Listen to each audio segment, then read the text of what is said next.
अच्छा एगो और बात बताई का हो?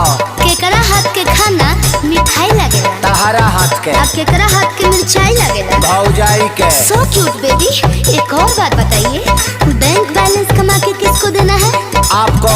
अब किसको बताना नहीं है? बाप को। यस।